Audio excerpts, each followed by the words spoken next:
Hello everyone, welcome back to my channel. I'm Stephanie with Vintage Freak 32, and today we are going to make over some Dollar Tree mushrooms. So this was a little tchotchke figurine at the Dollar Tree, and this one and this other one that I made over, this is our goal here. So I already did this one on the left, and these were both from my Dollar Tree. They were the only ones there, so I just grabbed them both and thought I can repaint these. So if you are not familiar and you're new here, welcome first of all, but I have a video where I took Dollar Tree Halloween figurines like this and I repainted them, and I'll link that video in the description below. So I'm going to start off by just painting one layer of this white, and then I lost a little footage there and all of a sudden I have a red roof. So I'm going to keep the main color schemes, but I'm just going to make them richer and layer the colors up to create like an old worn little mushroom house. So I'm doing all of the tops of the mushrooms red, and then I don't like to waste my paint, even though it's Dollar Tree paint, which by the way, all of this, most of it, some of it is not. The top notch was not. I'm getting away from myself now. But I like to mix my paints and add other colors to them before just letting them dry out and tossing them. So that was me mixing other colors in here to create this base of brown on the mushroom. And then I will go back in and add more shades and layering of colors to create this weathered like look. And then this is the brush I'm going to be using. It's also from the Dollar Tree. I pick these up whenever I see them there. They are in a 2-pack. But this one is great for getting in the little details, and it ends up working really well to do all of the dry brushing that we will do later.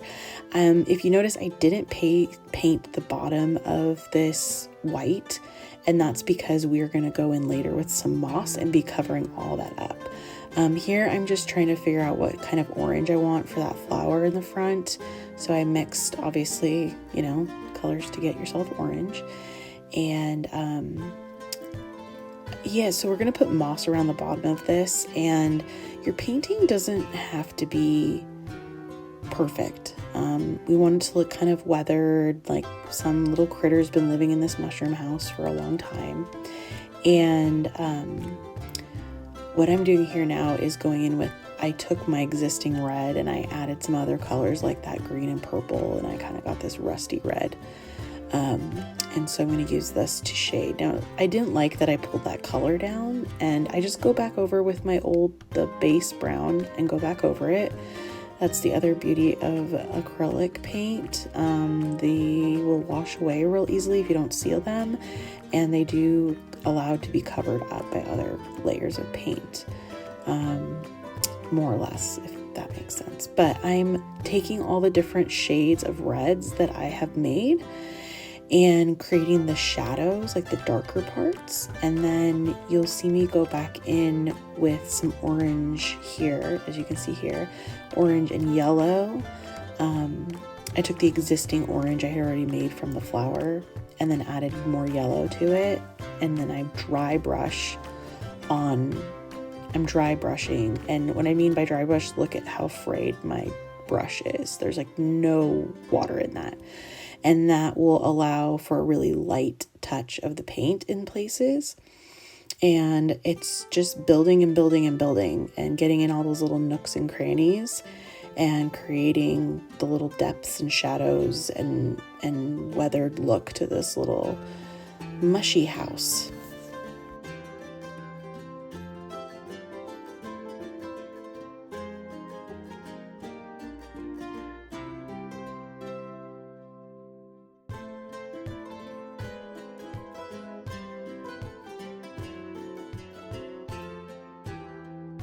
So this color right here, I just added more white to the base of the brown. I definitely made sure that I wasn't going to need that previous brown anymore, and we were good to go. So I'm using this as the spots of the mushroom, and I do freehand more spots because I like a lot of spots on my mushies. So this is the end product of the painting, at least, but we're going to move on to the moss. But I really like how this came out. I didn't want stark white dots because, again, this is a little weathered mushroom house, welcoming their friends in. So here is the moss. This is this lighter green in here. This is from the Dollar Tree. So they have this moss there. It's pretty good. I wish they had other colors. So I like the kind of from the moss collection here, this deeper moss here. So that's what we're going to use. So, but just so you know, there's moss at the Dollar Tree. So we're gonna cover, and this is why I didn't bring the white paint all the way down, because I knew I was gonna be covering it in moss. So I used tweezers and my hot glue, and we are just gonna get to building. So I start at the bottom. I kind of just do little thin strips, and then I build on those strips. And I painted the bushes that are already carved into this resin figurine. I painted them green so that way the moss I put over it isn't giving like some weird, like it's gonna enhance the green, if you will. So I'm just building it up, and then any parts where like you didn't like where the paint came out, or maybe it didn't quite cover it all, or it's a little splotchy, just cover it with some moss, and then your mistakes are hidden. And it just adds character. And I had to at one point tell myself, okay, this is enough moss, don't overdo it. And then all of a sudden all of your painting's covered up, right?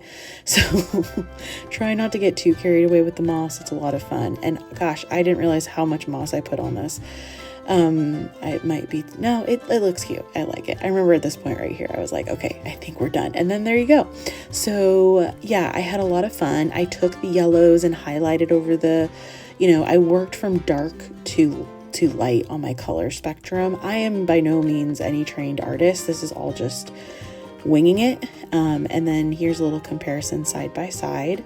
And these are both going to be available in my Etsy shop for purchase. And these will be fun little spring. And also, by the way, I do seal these in Rust-Oleum's clear matte, so that acrylic paint stays in there.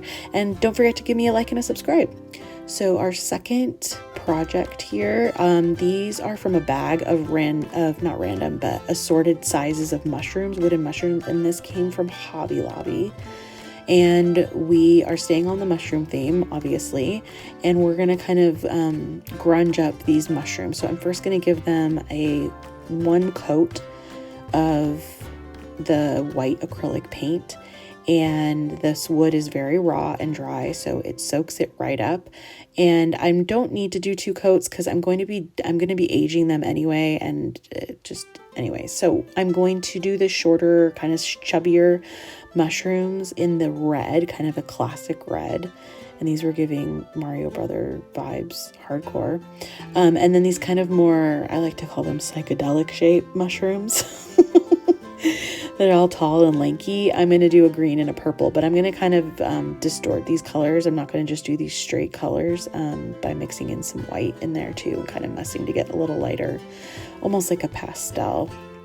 And I briefly showed that right there. So here's the purple and the green, and then I'm going to hand paint all of the spots on the mushroom. So a tip for keeping your hand steady when you are drawing small things is to brace your pinky against your dry surface, to kind of really like help brace your hand so that you can freehand these a little bit easier. This is how I paint most of my little tiny stuff figurines. So I'm just doing various size spots.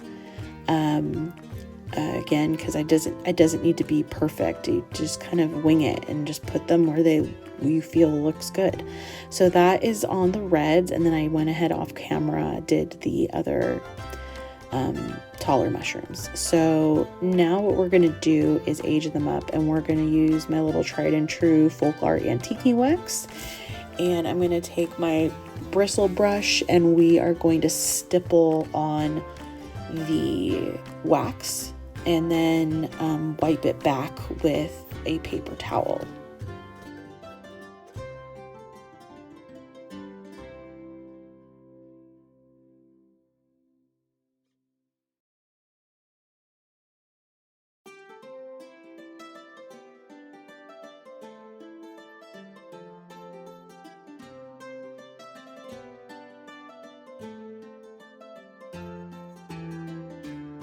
So here's a comparison before and after, and you can put as little or as much as you want.